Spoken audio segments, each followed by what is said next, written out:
secara hukum ya, semua yang ada di rumah itu milik suami secara hukum, hingga ibu pun milik suami. Jangankan ya harta ya, ibu pun milik suami. Karena itulah ya akad nikah itu definisinya, Bu Bapak baca nanti apa itu definisi akad nikah. Akad nikah itu definisinya akdun tamalluk, akad hak milik. Jadi akad perpindahan hak milik, itu akad nikah. Ibu sebelum menikah itu milik ayah, itu maka ibu punya wali namanya. Wali itu yang berkuasa atas seseorang. Nah, yang berkuasa atas diri ibu ya, sebelum menikah itu yang berkuasa atas ibu itu adalah ayah. Ya, setelah menikah lewat serah terima ijab kabul namanya. Serah terima itu kan biasanya barang yang diserah terimakan. Berarti hak milik ayah sekarang dipindahkan kepemilikannya kepada suami. Itulah kenapa suami dalam Al-Quran disebut Sayyid. Dalam kisah Nabi Yusuf begitu ya. Ketika Zulekha mengejar Yusuf ke pintu, wa alfaya sayyidaha ladal bab. Ya, Zulekha dan Yusuf menemui suaminya di depan pintu. Suami itu disebut Sayyid. Sayyid itu lawan mamluk. Mamluk itu artinya yang dimiliki, budak. Budak itu bahasa Arabnya mamluk, yang dimiliki ya. Lawan dari kata mamluk itu sayyid, pemilik, tuan. Jadi kalau dianalogikan dengan budak tadi, budak itu milik tuannya, dia harta tuannya, dia bisa dijual belikan mana oleh tuannya karena harta, karena dia milik seutuhnya tuannya si mamluk tadi, budak. Maka seorang istri juga seperti itu, dia milik penuh suaminya. Makanya ibu setelah menikah tidak ada satu pun perintah yang boleh dipatuhi kecuali suami. Tidak ada satu pun perintah yang boleh ibu patuhi kecuali suami ibu. Kalau berbenturan ada perintah ayah, ada perintah suami, ibu abaikan perintah ayah ibu. Kenapa? Karena ibu milik suami ibu, bukan lagi milik ayah ibu. Kadang-kadang ibu punya sibuk urusan kainnya dan suaminya jangan kesampingkan. Tidak boleh. Kalau orang tua ibu yang mengurusnya ada anak laki-lakinya. Karena saya bertanggung jawab penuh dengan bapak ibu saya sampai mati, karena saya milik mereka. Saya tidak pernah diserahkan oleh bapak saya ke istri saya. Tidak pernah. Pernah tidak suami ibu diserahkan di ayahnya ibu? Tidak pernah. Kami ini merdeka, ibu kami beli dulu perangkat alat sholat. Ibu yang salah, maka murah. Harus dulu kan enggak, seperangkat alat sholat pindah ruku, gamping, baju. Makanya itu ijab kabul itu serah terima, jual beli itu, jual beli. Memang begitu aturannya. Makanya perempuan setelah dia menikah dia tidak bebas lagi. Makanya akad ikat dia sudah terikat. Orang terikat merdeka? Tidak. Kalau ibu ingin merdeka, lepaskan ikatan itu dan nikah. Surah saya ibu sampai mati merdeka. Tapi kalau ibu ke dalam akad, ibu terikat. Orang terikat tidak merdeka. Makanya ibu jangankan ibu melakukan apa ya urusan yang besar-besar, untuk puasa saja ibu harus minta izin ke pemilik ibu. Pemilik ibu siapa? Suami ibu. Hingga puasa sunat pun minta izin. Wah, kok kan puasa di badan aku? Tidak, bukan badan ibu itu. Ada pemilik badan ibu, itu sayyidnya, suaminya. Makanya ibu kalau ke puasa itu malam itu mengecek. Besok Kamis bisa nikah, Rabu malam itu mengecek apa? Pak, dia puasa sudi. Aku, saja puasa. Ya, saja itu pertanyaan aja kan itu kan tak boleh lah, boleh tak selalu tidak itu. Jadi bos saya lagi bos saja kan. Jadi aku tanya dia muha pasal itu betul. Ya kan? Kalau tak boleh tu. Tetap tak boleh kalau tak ada izin. Jadi dosa. Kalau durhaka itu namanya, maka saya katakan tak ada perintah yang harus ibu patuhi kecuali satu saja, perintah suami. Hingga ke masjid pun minta izin, ke pasar apalagi, arisan apalagi, hingga memotong rambut pun minta izin. Padahal Nabi Ayub memukul istrinya karena menjual rambut tanpa izin, memotong rambut karena nak kali suami sakit. Dipotong rambut dijual. Akhirnya dipukul Nabi Ayub dia 100 kali. Kenapa? Memotong rambut dan izin suami. Padahal pemilik suaminya yang rambut itu. Ibu kalau PK sadar mengecek dia kami ibu, dan saya ibu memotong rambut sih, ngecek. Pak, kamu balik rambut, terus salah. Biasa rambut panjangnya, siapa? Tapi kulit banyak, dah tahu kulit kan lucu kulit. Hebat tahu kan? Ya, tapi begitu aturannya. Karena ibu itu ada pemiliknya sampai mati, ya. Itu risikonya akad, karena ibu sudah diikat, jadi ngesapu ikatan. Makanya orang yang terikat dan mereka lagi, karena itu secara hukum setelah seorang istri menikah, maka apapun yang dia peroleh, yang dia dapatkan, kalaupun dia mencari sesuatu dia peroleh, sesungguhnya di bawah penguasaan sayyidnya suami. Begini, saya punya budak ini harta saya. Kalau budak ini disewa orang, saya rentalkan budak ini saja bekerja budak ini, maka semua penghasilan budak itu milik saya sebagai tuan, bukan milik budak. Karena dirinya pun milik saya, apalagi penghasilan dia. Itu makanya ekstrimnya saya katakan, ibu-ibu yang bekerja itu pun setelah menikah, hasil gaji ibu itu milik suami ibu. Iya, kok tak ada menikah itu? Setelah menikah ini, yang harta ibu sebelum menikah silakan, atau hibah atau wasiat dari orang, apa warisan, harta itu. Tapi yang hasil ibu, karena ibu pun milik dia, maka penghasilan milik tetap milik sang pemilik. Logikanya begitu.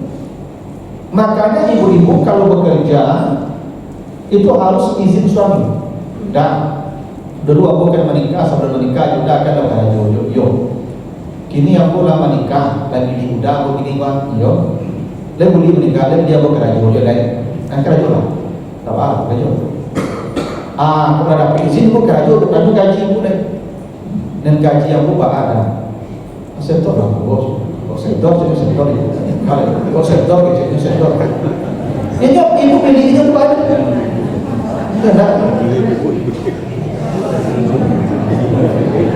Yo kok sektor itu. Kalau ibu pilih itu.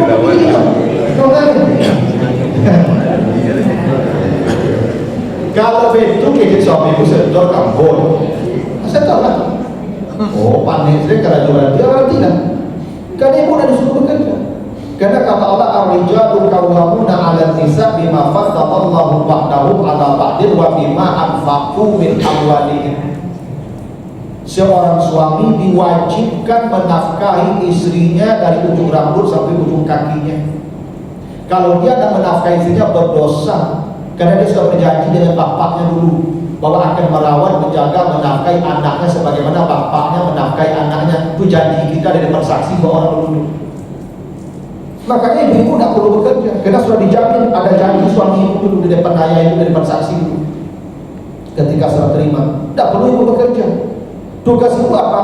Fasalihat, qanitat, hafizat. Tugas seorang perempuan hanya duduk di rumah, menjaga hartanya, menjaga harta suaminya, menjaga harta anak-anaknya, menjaga kehormatan. Hanya itu yang disuruh dalam Al-Quran. Ibu duduk di rumah, motong kuku, garis apa, pokoknya ibu merawat badan ibu saya. Ya, badak-badak, ibu saya kerja ibu mancat rambut, pokoknya itu saya ganti baju, parfum itu saja. Ya kan? Pulang kami ibu sambut dengan senyuman, aroma wangi, baju memang bakilin. Kok kami pulang di bawang kajian campur ini itu Pak Korsu ibu di rumah supaya menyambut kami dengan keadaan yang fresh, yang powerful. Sehingga kami pulang ibu langsung berhadapan dengan keadaan ibu yang sudah sangat baik. Itu kenapa ya ibu disuruh rumah menjaga saja, tugas kami menafkahi. Nah sekarang ibu kalaupun mau bekerja, satu izin, dua ibu tanya gaji. Kalau setor gajinya dapat kastor. Tapi suami yang paham, yang malu sebenarnya ibu bekerja malu gitu. Melihat istrinya bekerja itu malu dia. Kenapa? Karena bapaknya dulu menyerahkannya kepada dia untuk diberi belanja, untuk dinafkahi. Sekarang dia ikut pula mencari nafkah, kan malu harus suami itu. Malu dia harusnya. Nah kalau begitu keadaannya, suami yang paham agama dia akan berkata, yang gaji ibu itu usaha ibu ambillah surat, rekening surat, pakai surat, tak perlu minta izin kamu. Yang dari ambu kau tetap belanja ibu tiap bulan sekian puluh juta. Dia itu harusnya. Jangan bapak-bapak kok istri gaji dan kerja. Aku urusan dapur ibu dia, urusan listrik, air, urusan rumah, tak bisa begitu tuh harusnya. Harusnya saldo itu urusan apa? Sampai bapak ibu urusan apa? Yang gaji ibu, dia lagi suruh pakai. Simpan itu. Harusnya model itu kalau Pak boleh paham dengan agama, boleh punya rasa malu. Tapi apa boleh punya rasa malu? Setor lah kali itu. Kedua hanya ibu miliknya. Ya ada cerita ibu miliknya. Nah, nanti kalau ibu bekerja, tolong ya hasilnya itu ibu tanya hasil kerajaan bungkus status bahan apa. Aku punya ibu cuma rumah Pak, kalau rumah aku dulu, rumah pilih berdua, pernyataan sampai rumah ini pencarian saya dan istri saya. Nanti kalau mati apa? Aku bisa paruh dulu. Iyalah, yang separuh udah pindah ke seperempat itu. Tapi kalau tak ada pernyataan begitu tuh punya Pak satu punya Pak. Kalau mati apa? Ibu dapat seperempat. Jadi kalau ibu pakai itu duit pernyataan. Apa orang berpilih berdua, kalau nak kok ibu seperempat dapat, tapi kalau milik berdua milik separuh, itu aturannya boleh, ya dah. Kalau milik suami sedang ibu dah milik ibu. Tapi tentu ibu masuknya itu, jadi buat rumah aku langsung saya agak minta 4 jadi ya rumah aku dikasih boleh, ya dah. Pakai siapa suka juga pengajian jadi dah, kemanusiaan kamu pengajian ya. Ya tapi itu caranya maksudnya kau mati salah satu dari awal kau harus jadi cari berdua masalahnya. Kalau surat jadi tidak masalah, milik suami itu mah. Kalau macam berdua harus make kejelasan dulu ya. Nah, tapi ada hal yang menarik soal rumah. Ternyata begini Ibu. Tadi kan prinsipnya milik suami. Tetapi kalau rumah itu walaupun milik suami secara hukum, tapi sampai mati rumah itu dia milik istrinya. Kenapa? Ternyata Bapak Ibu coba baca dalam Al-Quran nanti, cari kata buyut atau bait rumah. Itu kata buyut itu selalu diidafahkan kepada perempuan. Begini Ibu, idafah itu maksudnya dua kata digabungkan jadi satu.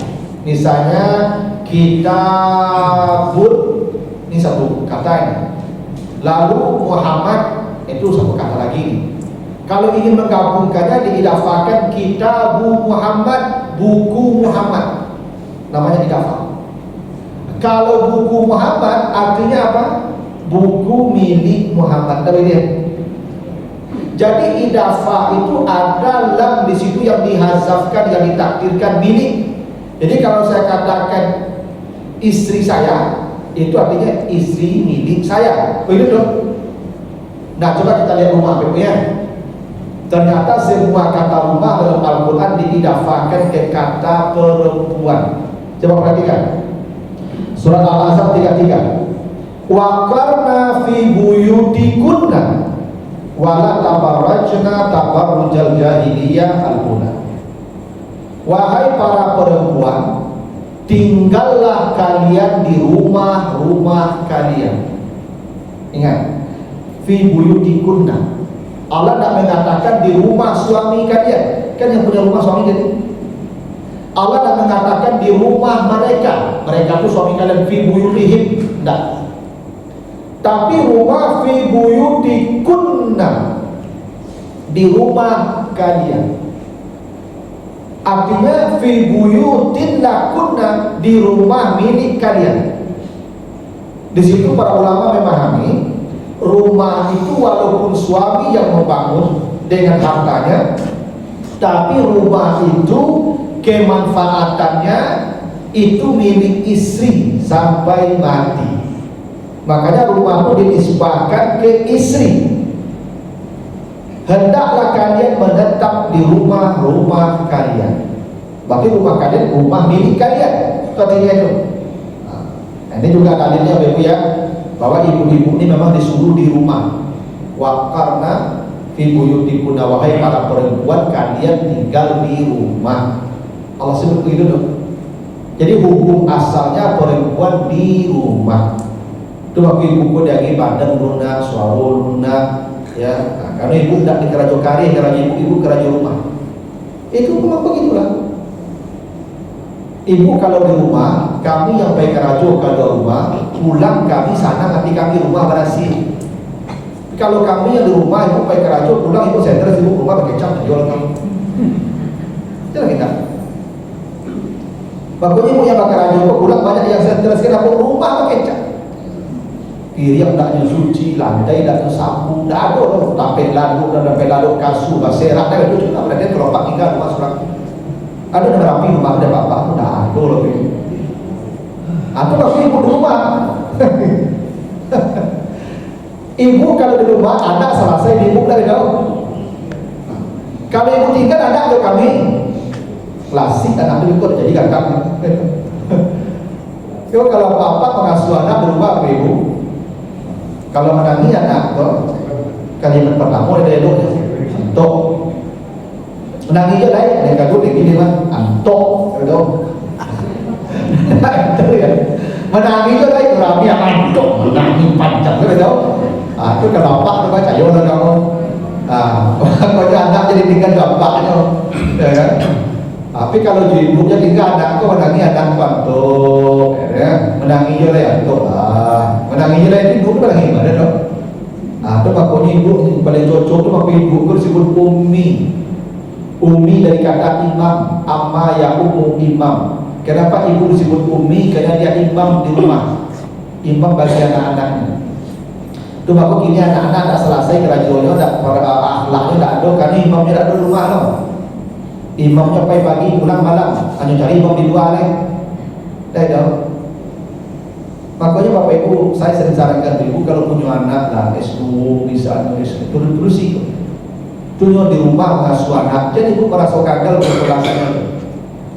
Justru itu yang paling hebat tuh. Ibunya S2, master atau pakai S3 tapi mendidik anak di rumah sehebat-hebat perempuan. Ada manusia Bapak Ibu sampai profesor hebat. Tapi anaknya mohon maaf tinggal aja pembantu, saya tak menyerahkan, tak merendahkan orang. Yang namanya pembantu ibu tetap pendidikannya tidak mungkin tinggi, ya kan? Mungkin tak pembantu semua, tak mungkin. Ya pembantu rata-rata ya SMP.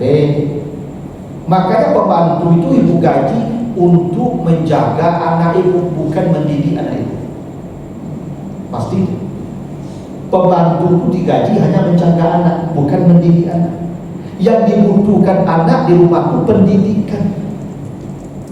Dan itu hanya dewan imam umminya. Dan sekarang imamnya tak ada. Makanya ini anak-anak ini mada, tangka, SMP, tawuran, membunuh orang, meladiah orang biasa. Kenapa?